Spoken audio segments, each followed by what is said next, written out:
That temple seems to, will be sunken in some water. Now, it's funny. This place goes by a couple of different names. One is known as the Sunken Temple, because, it's sunken under the water. The other is that it's known as the Temple of Atal'hakkar. Now, we are here in the Swamp of Sorrows. You can see here, Stonard right there. Which, by the way, I love that the mage has a teleport that goes straight to Stonard. It's quite a convenient way to be able to get to this portion of the Eastern Kingdoms right over here. But anyways, we have right here, in this area right over here, along with these areas here, the Temple of Atal'hakkar. Thousands of years ago, the Gurubashi Empire was plunged into a civil war by a powerful sect of priests, the Atal'hakkar. Yeah, Atal'hakkar. I just want to make sure I said that right. Who sought to summon to Azeroth an avatar of their god of blood, Hakkar, the Soul Flayer. The Gurubashi people exiled the Atal'hakkar to the Swamp of Sorrows, where the priests built the Temple of Atal'hakkar. Ysera, the aspect of the green dragonflight, sank the temple beneath the swamp and assigned wardens to ensure that the summoning rituals would never be performed again. So that's kind of the backstory of this place and why it's here. Now, in case you're wondering why we are here, remember this, from what I understand, I don't believe this is the same place that it was back in vanilla. But from what I understand, this does have somewhat to do with the stuff that's going on, as I was talking about when we were going through Zul'Farrak, the patch that is going on with the likes of the Zandalari and all that stuff, because of course Hakkar is here. Now this is Itharius? I believe that's how his name is said. Lord Itharius. Greetings, Blood Elf. I am Lord Itharius of the Green Dragonflight. I am here to free my kin from the evil within this temple, hopefully for good. Will you assist me? Now he wants us to do this quest where you go around and collect some artifacts, but he actually has a few more quests inside the dungeon. So let's go on inside, shall we?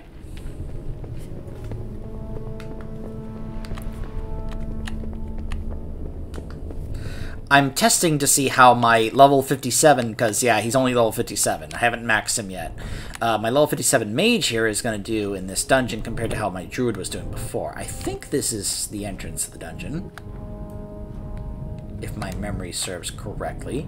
The Broken Hall. I love how a bunch of this is literally underwater here, just to really show and emphasize that Ysera did all this. Ysera made sure to try and sink this below the water to really mess them up and prevent them from doing things. Now, again, remember, this is over here, the Temple of Atal'hakkar. Zul'Gurub is over here. It's really not that far of a distance here. This is, of course, as I showed you in a separate video where we went through Zul'Gurub, and I talked about that in the sense of how it was in the raid, but also in the current way it was, where that's where the Gurubashi had Hakkar there. So yeah, this is, yeah, they were trying to summon the avatar of him and create and use lots of blood in order to be able to help. By the way, there's guardians here. In order to be able to help summon him. So, yeah. So here is the dungeon. Yeah, you can tell this is from vanilla because it's got this whole thing of going through in the temple, fighting the guardians, in order to then get inside the dungeon. And you can see Itharius is right here. You can even see it's listed in the classic area right here. I've done this dungeon several times leveling alts before they did the time walking thing they introduced in Shadowlands, and you were having to kind of go through certain dungeons at certain levels. So, how may I help? Hakkar is known by many names. Some call him the Blood God. Others simply refer to him as the Soul Flayer. Titles aside, he is an entity of enormous power with malicious intentions for our world. My flight discovered his temple early. Can I show this side by side? Apparently not. Seriously, I can't show this side by side? Whatever. I was going to pull up an image. Hold on. Can I still do that somehow? I want to pull up an image of Hakkar, just to really help emphasize you know, there's Hakkar. Just as a reminder, this is Hakkar the Soul Flayer.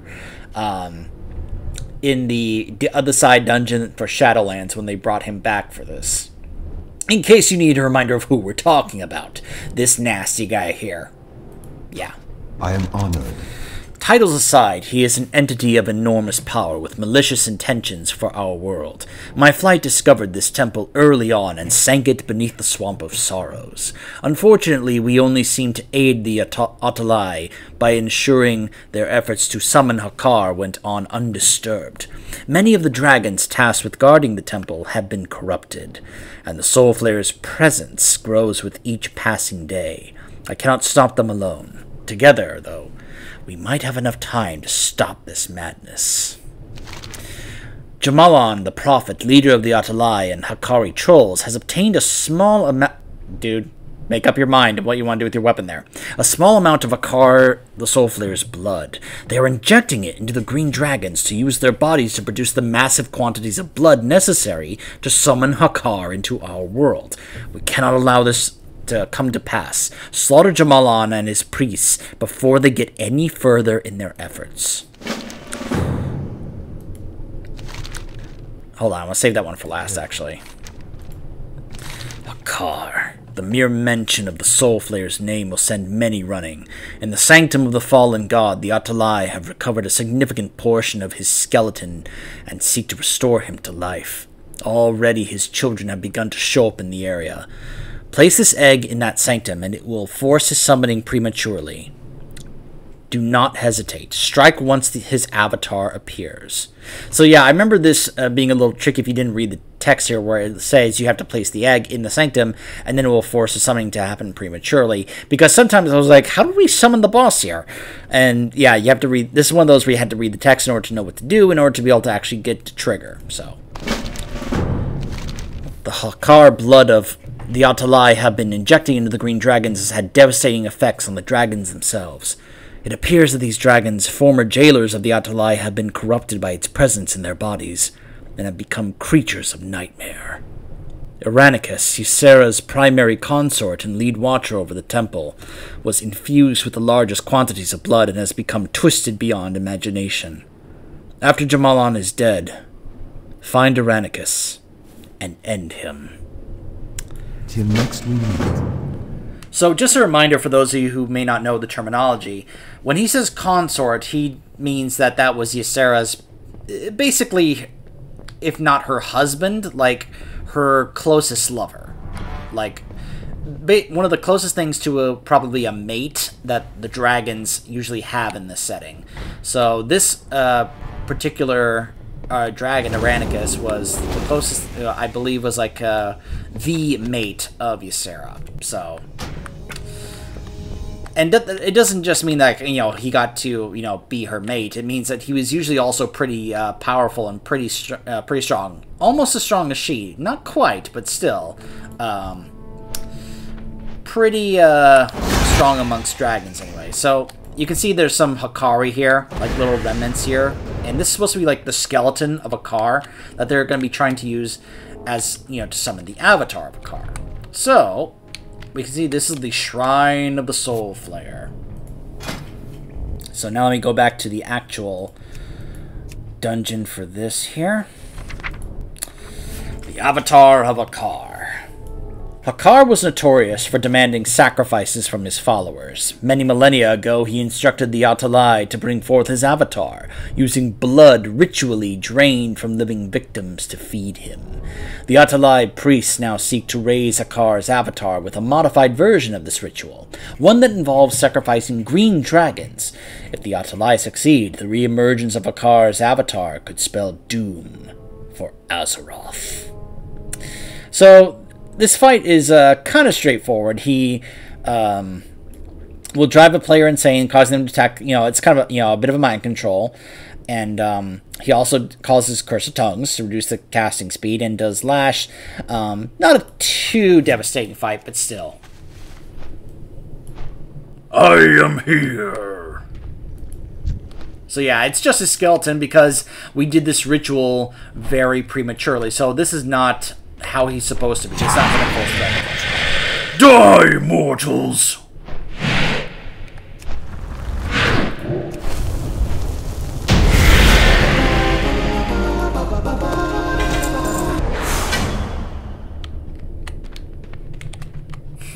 I knew exactly how he sounded because he says that he says that very same thing in the other side dungeon in Shadowlands, where we're fighting him, and he's like, I hear his. I've done that dungeon so many times now, whether it be regular leveling or Mythic Plus.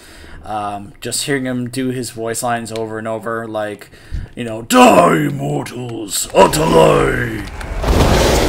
Rise, servants of Akkar! Just all his various different voice lines and such. So, I'll talk about the wardens in a bit, because you can see a couple of them flying around. There will be more that will spawn once we go after this other guy. Now, this next guy here... No, get... Alright, fine. Yeah, sometimes going through this area here with all this trash can be a bit kind of a, when you're going through as a dungeon and you're just like trying to deal with this, it can be a little bit of a fight trying to get through here. But this next encounter, oh boy, I know that sometimes doing this boss, see, the Avatar fight is pretty straightforward, not that bad. This fight, however, oh gosh, this next boss here. This is Jamalan. That's him up there. Jamalan the Prophet. Jamalan is the current leader of the Atal'hakkar, the extremist sect of priests who fanatically worship Atal'hakkar. While in deep meditation, Jamalan received instructions on how to resurrect Atal'hakkar by using the blood of his draconic foes, the green dragonflight. Jamalan and his undead bodyguard, Ogam the Wretched, stand ready to oppose any who would prevent Atal'hakkar's return, though the Prophet's actions may unleash upon Azeroth an even more terrible force. The Emerald Nightmare. Yeah, this has to do with that. I'll talk about it the moment when we get to Aranicus. But, yeah, this fight, oh my gosh. So, he has Healing Wave, he has Earthgrab Tome, and he has Hex, which... Yeah, he hexes a player, which increases their damage, and transforming them and causing them to attack allies. He usually will transform us into one of those big ogres, like Ogam here. No, yeah, this guy here. But although Ogam, I think, joins separate, he basically turns us into like one of those big, hulking kind of trolls here, and we get mind controlled, and it's kind of a hassle to deal with. I know that sometimes we've... when we've done this fight, it's been kind of like one of those, oh gosh, where we're trying to deal with the mind-controlled player depending on who it is. And I believe also trying to get to him here, because when we kill these trash here, they become these spirits. And these spirits are invulnerable to damage. So you're kind of running around trying to avoid getting attacked by these spirits until they eventually wear off. Because, yeah. Because you can't damage these spirits, but they can certainly damage you. So you're basically just kind of running around, biding your time for these things to wear off before you go ahead and fight the boss here. The Soul Player comes! So yeah, there's the Earth Grab Totem there. And you can see that Ogam is going to be doing, he roots you, of course, with the Earth Grab Totem. He's casting Shadow Bolt. So yeah, you're having to get the Earth Grab Totem so you can get rid of roots. You're getting attacked with Shadow Bolts. He can cast Healing Wave, and there it is. There's the mind control mechanic I was talking about. This is what he turns you into when he casts the Hex on you. And there's nothing I can do. I am stuck here. I like how it all goes green here. Alright. So I just wanted to show that off right there, where he transforms you, because I know that sometimes that's been one of those mechanics where it's just like, oh gosh, and we're having to deal with that because it can get kind of, yeah, like it showed, our damage gets increased by like 400%, and he's mind controlling us to attack the others. So yeah, it can be a rough fight. That, to me, is the roughest fight in this dungeon, except for one mechanic that Aranicus has, but that's separate. So next is a number of mini-bosses. You'll notice that there's a lot of bosses listed here. That's because These 4 right here are separate green dragons, a couple which I believe are about to drop down here. Yeah, there they are. You know not what you do. We must destroy you for your own good. 4 promising young drakes accompanied Irenicus into the temple of Atal'hakkar, eager to prove themselves by serving a great and powerful worm. One by one, they were captured and tainted by the Emerald Nightmare, and they now wander the halls of the sunken temple, lashing out at all who intrude upon their waking dream. So yeah, we've got Dream Scythe, Weaver, Morphaz, and Hazaz. They will fly around as kind of like mini-bosses, and but they still drop loot like bosses.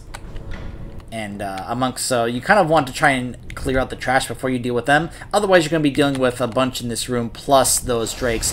And there are the other 2 flying over there, kind of near Irenicus, almost like they are basically guarding his location.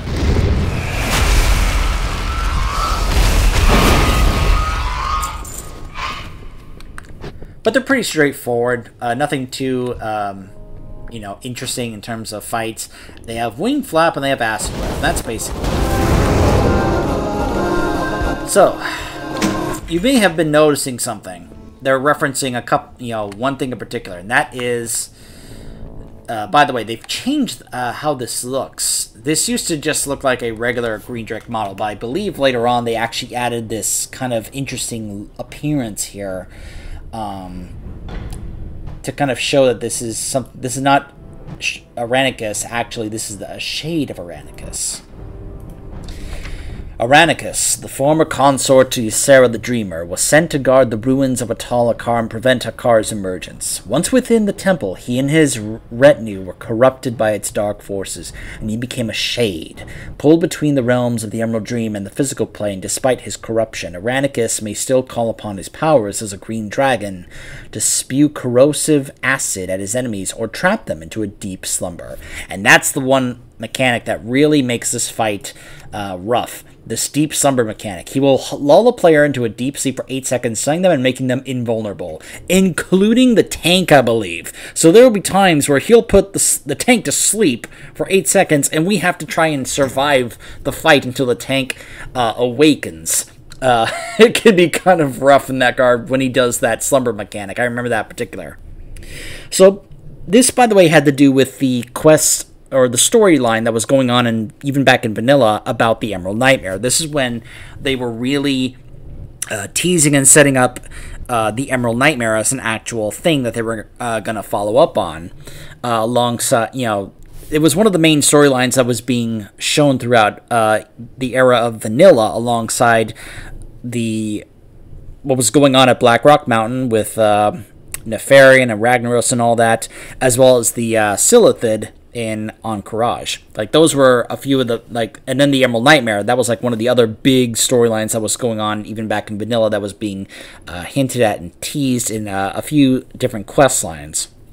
I believe there was a quest line that happened, I believe it was in Winterspring, where you would take some essence, I think of Iranica or such, to this guy who apparently was eating the dragon souls or such, to gain power. And I think you could actually fight the guy as like an 80-man raid back in the day, like a world boss. And I think you eventually could fight him in Moonglade in order to try and help redeem Iranicus and such. So that's one of the main things about this, that it's very much helping set up and tease the Emerald Nightmare as a main storyline. So this evil cannot be allowed to enter this world. Come, my children! So if you engage him without fighting the others, they will then fly on over and join. But usually you take care of the others before you fight him. Oh. Okay, so he cast Deep Slumber but didn't put me to sleep. I guess it doesn't work if I am the only one here. Okay.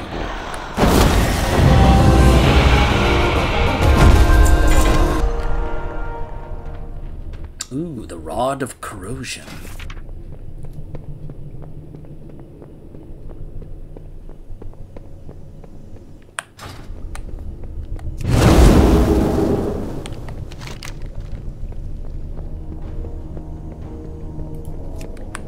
So now we'll will go turn these quests in. And we have helped deal with the corruption of the Atal'hakkar and the green dragons here in the Sunken Temple.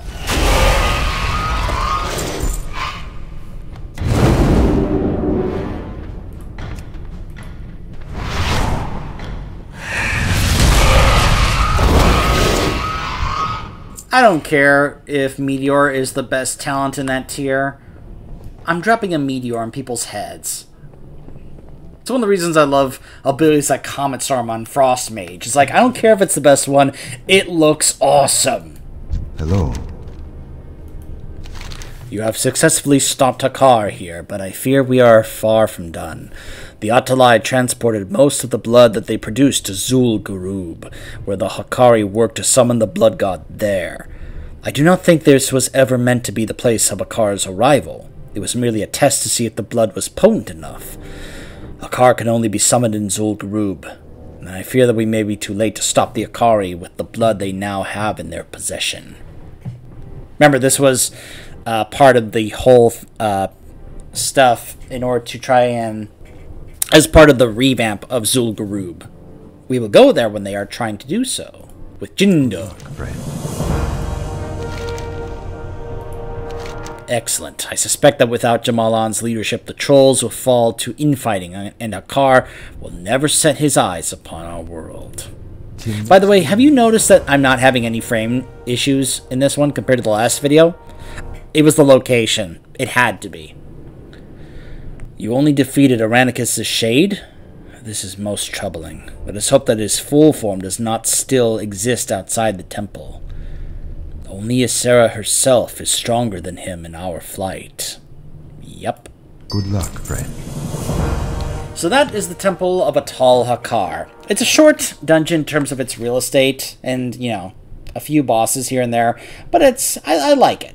You know, I think a couple of the fights are pretty interesting. So next up, we will be heading north of the Eastern Kingdoms